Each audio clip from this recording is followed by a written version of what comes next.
It was 1969 that this little yellow submarine was released by the Beatles, and it seems so appropriate here.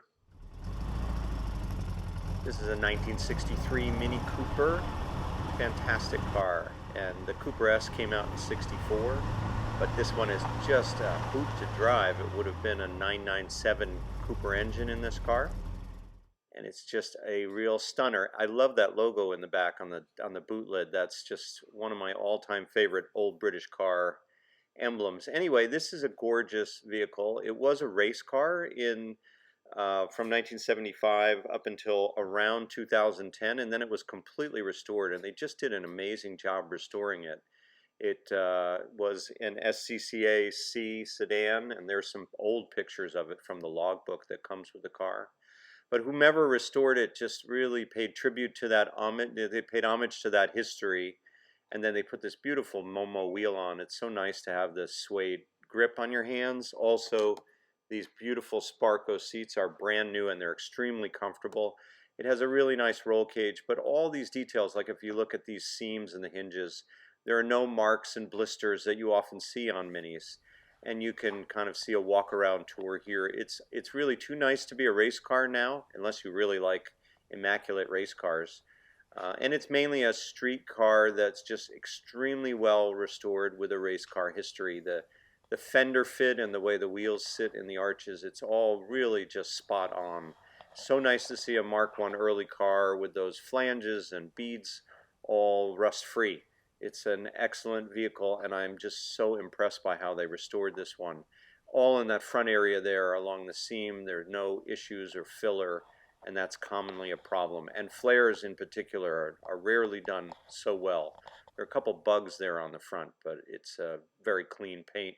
And then the underside is done with this sort of bed lining finish. It's not hiding anything. It's not gooped on top of. It's just right. It's a beautifully restored underside with a nice protective coating. And really anybody would be happy with this car. It has a brand new or relatively new rebuilt Reman engine from England, from one of the biggest engine builders, and then a side draft Weber as well. Getting in and out is really pretty easy. That roll bar, you can see my left hand grabs it climbing in, so there is that roll bar side support in the door opening, but I didn't find it to be an issue. I'm 5'8" and I got in very easily. There's also a kill switch there on the cowl. Anyway, let's see how nicely it handles.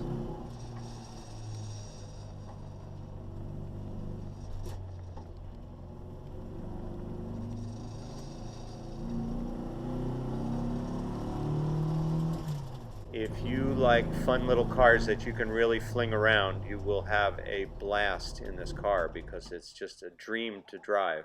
And again, getting in and out, all the Minis were actually much roomier than you would think if you're unfamiliar with them. They're really pretty spacious inside, as ironic as that may seem.